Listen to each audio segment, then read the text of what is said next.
दुर्लभ वर्धन जो है शासन मतलब लगभग जो है 7th सेंचुरी से ये शासन करते हैं ना।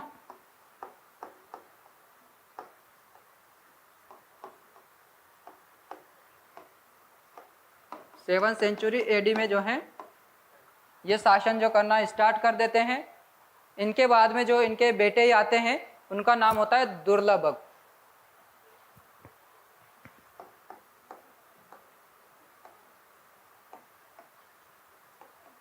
दुर्लभक का जो होते हैं ये जो शासन करते हैं लगभग 632 एडी से 50 साल करते हैं ये ना, 683 तक या 82 तक।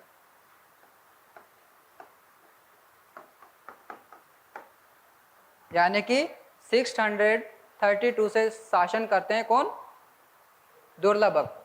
और कहां तक करते हैं, 683 तक, है ना। ये हम 7th सेंचुरी की बात कर रहे हैं अभी तक, है ना।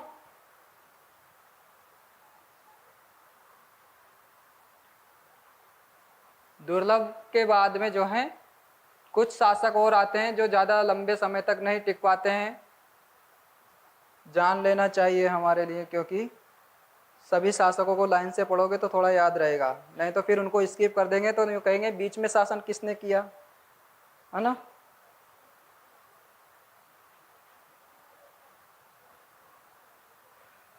हाँ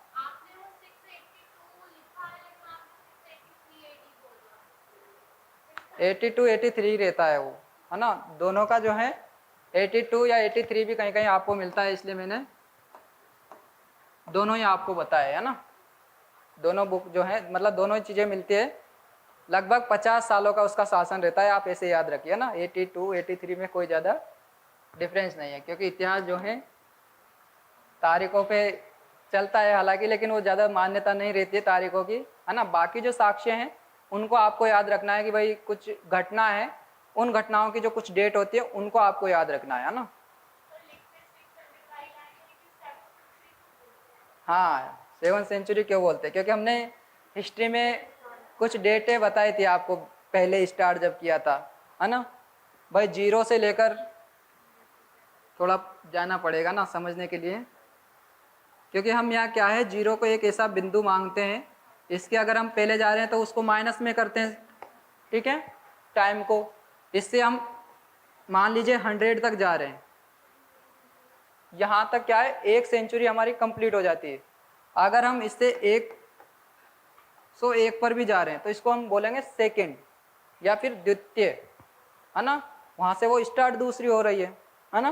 तो इसलिए जो है अब हमने मान लीजिए 7वीं सेंचुरी की बात करी है,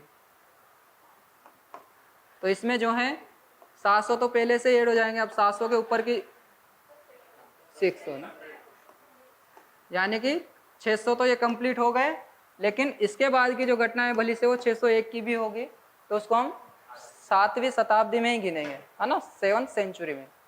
सबका क्लियर है ना, है ना। बाद में कहे कि सर ने 700 से स्टार्ट करना चाहिए, 600 से क्यों बताई, है ना। ऐसा नहीं होना चाहिए ना। समझ में नहीं आए तो आपका पूछना जो है जायज़ है, पूछा करिए ना, उसको डाउट में मत रखिए ना।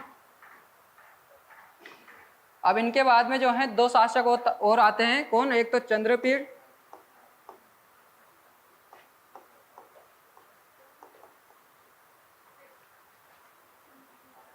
और एक तारापीड़।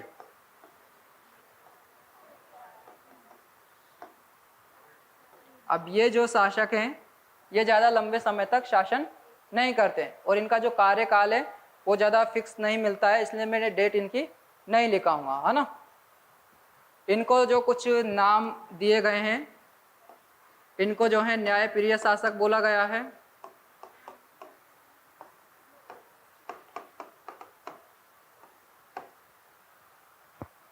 और जो तारापीड़ हैं इसमें जो है कल्लड़ ने इनके बारे में कहा है कि भाई ये बहुत ही क्या थे, क्रूर प्रवृत्ति के थे, इनके अंदर दया भाव नहीं था, है ना, निर्दय व्यक्ति थे, है ना। तो क्रूर और निर्दय जो शासक है, इसको किसने कहा है, कल्लड़ ने कहा है, किसके बारे में, तारापीड़ के बारे में, ना।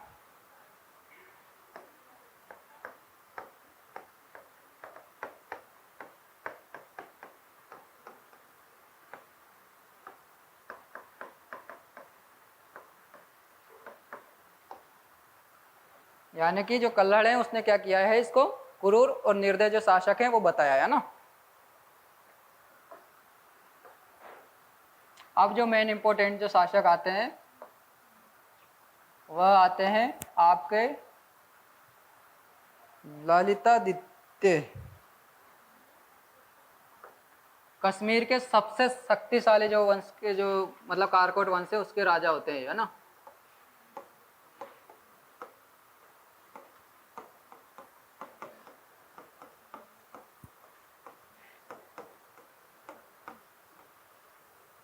ऊपर क्यों नहीं चलता?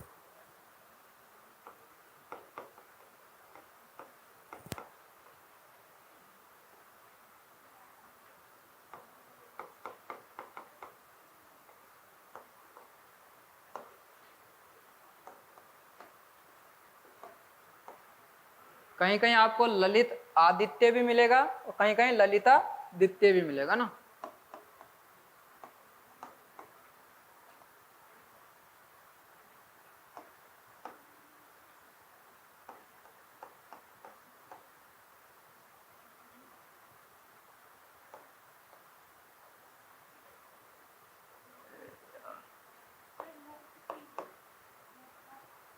हाँ मुक्ति मुक्ति मुक्तादीप है ना।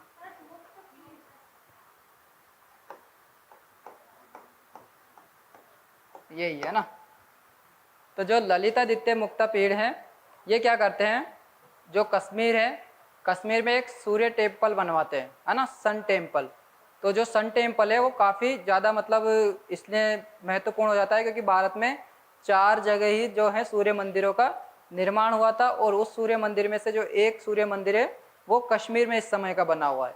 अब जो कश्मीर है, कश्मीर में जो जनसंख्या है वो बाद में तो क्या है, इस्लाम हो गया है क्योंकि इसमें जो कहीं ना कहीं ज़्यादा जो अटैक हुए थे वो शुरू में जो यहीं से स्टार्ट होते हैं इस समय से ही, और वहाँ पर जो आबादी है, लेकिन पहले जो आबादी थी वो हिंदू थी, इसलिए जो हिंदुओं के लिए एक ये मंदिर बनवाता है, कौन सा,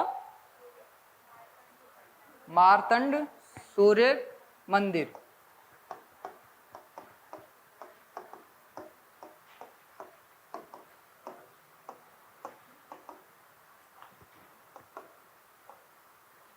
मार्तंड सन टेम्पल है ना। तो इस सन टेम्पल की जो है कुछ विशेषताएं भी हैं, है ना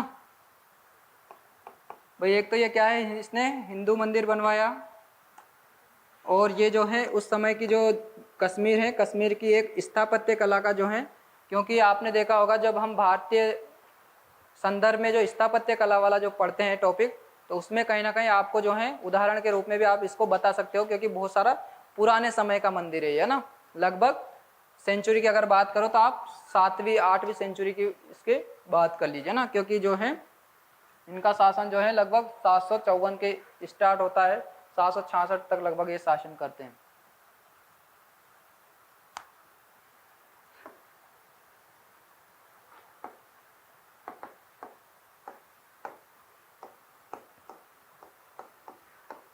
एक तो स्थापत्य कला के संदर्भ में और एक तक्षण।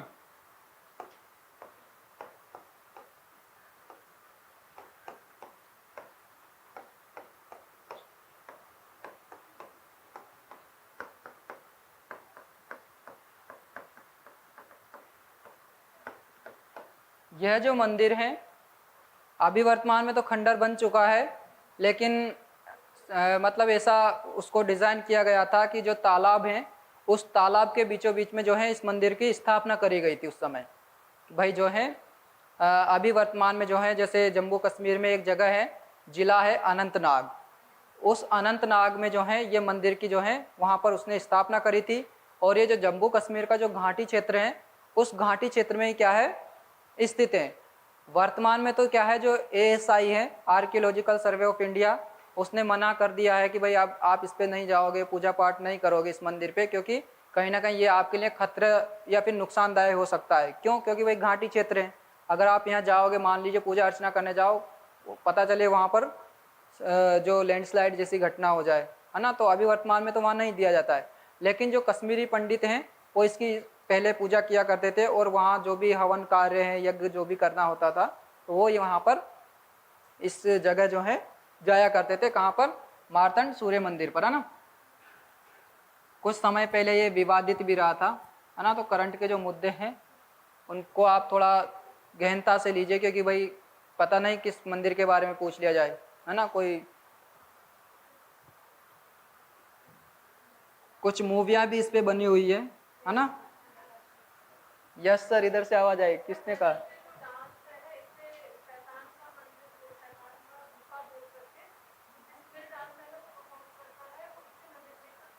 बिस्मिल,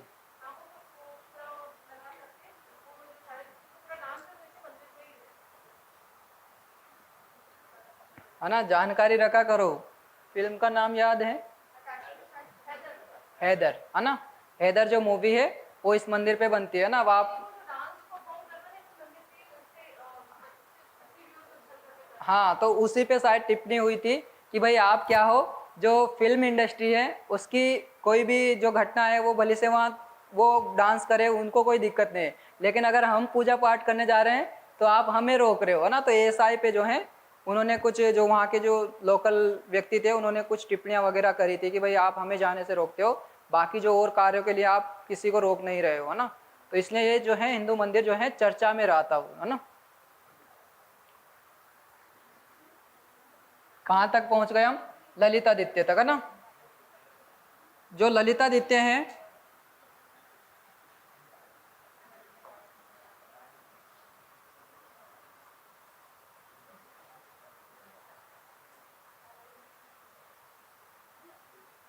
क्यों नहीं जा रहा भाई ऊपर?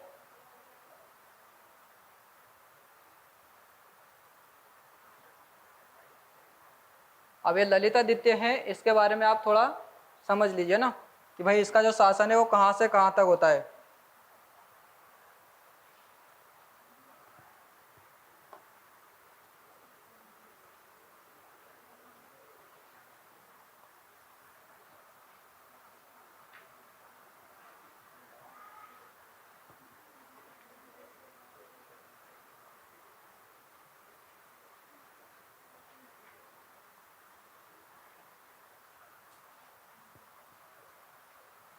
ये आपका ऊपर वाला जो है कश्मीर है ना। अगर हम बात करें सबसे पहले, तो जो ललितादित्य हैं, कश्मीर वाला जो मतलब जो कश्मीर वाला जो क्षेत्र है ये तो इनके हाथों में रहता ही है। बाकी जब इधर से जब आक्रमण पहले ही बढ़ चुके थे, क्योंकि दाहिर को हराकर जो है 712 के बाद में जो है इस पे आक्रमण होने लग जाते हैं। कौन से? अरब आक्रमण। तो यहाँ पर जो है एक व्यक्ति आता है, मोहम्मद बिन कासिम।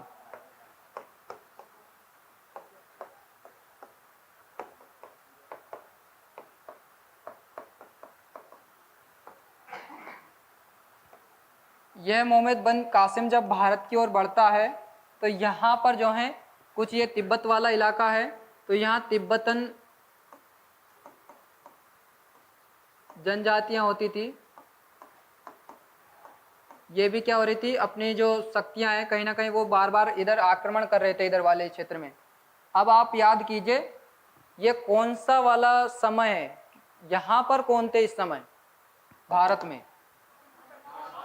कन्नौज वंश। और कन्नौज में भी इस समय जो शासन चल रहा था, हर्षवर्धन का तो 647 तक रहता है। इस समय जो है पाल वंश जो शासन कर रहे होते, किस वाले रीजन में?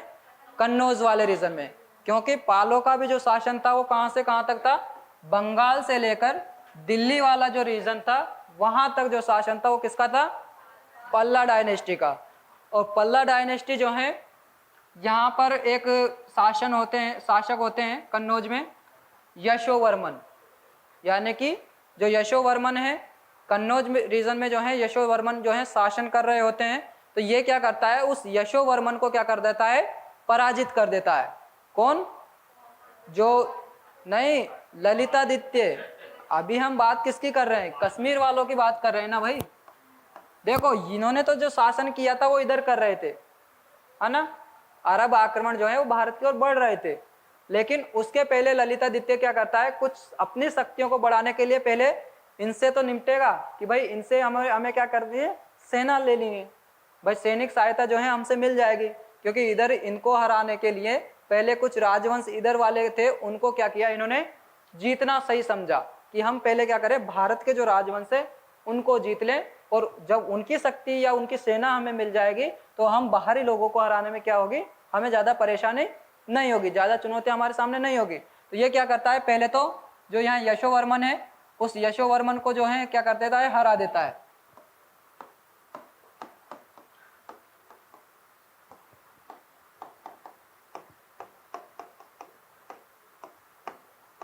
तो पहली जो सफलता तो ये मिल गई इसको, है ना। फिर बाद में क्या है, जब ये इधर से बढ़ता है तो यहाँ पर जो शासन कर रहे होते हैं उस समय, हमने कल राष्ट्रकूट के बारे में देखा था नहीं देखा था, तो इसने क्या किया, राष्ट्रकूटों को भी हराया, है ना, क्योंकि वो भी कन्नौज के चक्कर में लगे रहे थे कि भाई हमारा इन पे अधिकार हो जाए।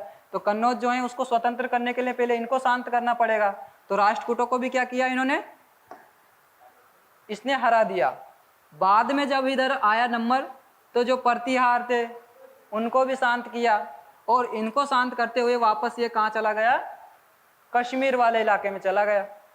कश्मीर वाले इलाके में जब ये चला गया, बाद में इन्होंने देखा कि सेना अब हमारे, इनकी जो सेना थी सारी वो अब हमारे अंडर में, अब हमें कोई दिक्कत नहीं है। तो बाद में फिर इन्होंने क्या किया, अपने जो मतलब सैनिक सहायता जो है, इन्होंने कुछ राजा रजवाड़े थे उनकी भी सेना इनके साथ हो गई थी, यहाँ कन्नौज वाला जो रीजन था वहाँ की सेना भी इनके साथ थी। तो अब बाहरी जो शक्तियाँ हैं उनको पछाड़ना इनके लिए और आसान हो गया। तो बाद में जो है ये क्या कर देते हैं, इधर अपना जो क्षेत्र है उसको बढ़ाने में लग जाते हैं फिर, है ना, क्योंकि भाई राजा है, राजा अगर साम्राज्य को नहीं बढ़ाएगा तो दूसरा व्यक्ति आएगा, वो क्या कर सकता है, हमें नुकसान पहुंचा सकता है। तो इसने जो है इन्होंने क्या किया, अपनी सेना को इधर जो है भेज दिया। तो यहाँ ऐसा बताते हैं कि जो मध्य एशिया तक जो है इनका उस समय शासन हुआ करता था, है ना। बाकी जो है इधर चाइना में भी एक अलग से वंश था, तांग वंश जो है, तांगा डायनेस्टी है या इस तरह का जो है नाम था।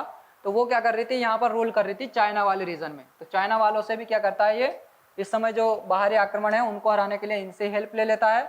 मतलब काफ़ी एक डिप्लोमेटिक व्यक्ति था, जो कि उस समय की जो परिस्थितियाँ थी उनके अनुकूल क्या करता था, ये फैसले लिया करता था कि भाई अगर हमें कोई भी, मान लीजिए कोई कमी ना रह जाए, किसी से संबंध जो है सभी से संबंध भी इसने अच्छे रखे, कुछ वैवाहिक संबंध भी इन्होंने अलग अलग जो डायनेस्टी की जो पुत्रियाँ थी उनसे करे थे, तो इनको जो है काफ़ी जो है हेल्प मिल गई थी, है ना। तो उस समय की जो परिस्थितियाँ हैं उसके बारे में हमने ये जान लिया है। अब इनके बाद में जो आता है जय सिंह, है ना, कारकोट वंश में ही, राष्ट्रकूट तो नीचे थे और गुजरात वाले में गुर्जर प्रतिहार थे, तो उनको भी क्या किया इन्होंने, डिफीट किया, उनको भी पराजित किया, और उनकी जो सेना है उसको भी ले लिया अपने साथ में, है ना। उसको हराते हराते ये क्या किया, बाद में वापस कश्मीर लौट गया। हाँ, मतलब इन्होंने देखो सर्कल बना लो आप, तो ऐसे याद रखो भाई, कन्नौज की तरफ बढ़े, कन्नौज से बंगाल वाला रीजन जीत लिया, उड़ीसा वाला अपने हाथों में कर लिया। उस समय उड़ीसा वाला जो है उसको कलिंग बोला जाता था, कलिंग क्षेत्र था, है ना, क्योंकि उड़ीसा तो बाद में उसका नाम हो। तो कलिंग वाले क्षेत्र को भी जीत लेते हैं। बाकी जब नीचे जाते हैं तो ये राष्ट्रकूटों को भी क्या कर लेते हैं, हाँ, साउथ में भी जाते हैं। मतलब देखो इनका शासन जो है कहाँ से कहाँ तक था। आप ऊपर से चलिए मध्य एशिया से, मतलब आप आओगे, अभी मैं चित्र में आपको बताऊंगा, तो मतलब वो नीचे से आते हुए मालवा वाले क्षेत्र से होकर वापस कश्मीर लौटे। अब इतना बड़ा जो क्षेत्र है इन्होंने अपने अंडर में कर लिया था। तो ये मतलब उधर जो तिब्बत वाली जो जनजातियां उनको भी हराने में मतलब सफल रहे, क्योंकि चाइना से भी इन्होंने हेल्प ले ली, है ना। और कूटनीति थोड़ा बनना पड़ता है। चोल वंश तक, वहां तक ये नहीं गए, केवल राष्ट्रकूटों से ही लौट गए। क्यों लौट गए, क्योंकि उसका भी एक रीजन था। अगर लंबे समय तक ये इधर रहते तो बाहरी शक्तियां जो हैं वो बढ़ जाती, तो उनको भी वहां संभालना होता है ना। क्योंकि मान लीजिए अगर राजा लंबे समय तक नीचे रहेगा और उसकी सूचना बाहरी लोगों को लग गई कि राजा तो दक्षिण अभियान पे निकल गया, तो अब क्या करेगा, जब सीट खाली होगी तो दूसरे लोग उस पर अटैक कर लेंगे। तो इसलिए वो जो है जल्दी ही लौट जाता है ना। क्योंकि घर वालों को तो बाद में भी हम समझा सकते हैं, बाहर वालों को नहीं समझा सकते। तो यहाँ पर जो है जय सिंह जो है सॉरी जयदीप, कहाँ गया?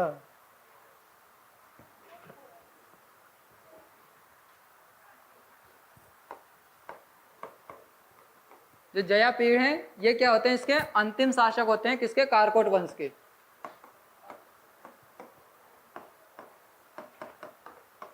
जो लास्ट रूलर होते हैं कारकोट डायनेस्टी के, वो कौन होते हैं? जयादीप होते हैं ना, जया पीढ़ सॉरी।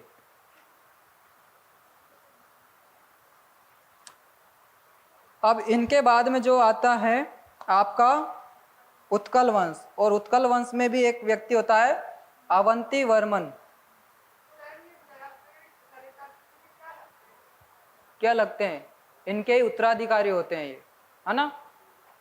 अब इसका जो रिलेशन है मैं थोड़ा इसमें देख नहीं पाया हूं कि भाई ये इनके पुत्र थे या कोई और थे, है ना। उसको एक बार जो है,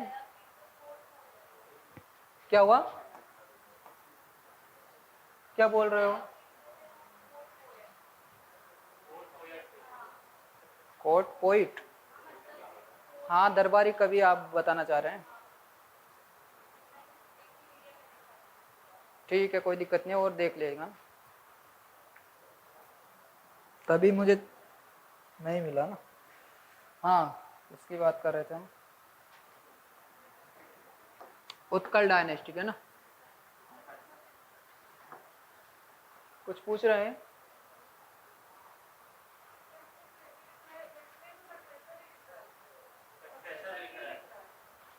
हाँ हाँ, उत्तराधिकारी होते हैं। अब उत्तराधिकारी का मतलब, अब वो मान लीजिए जो उनके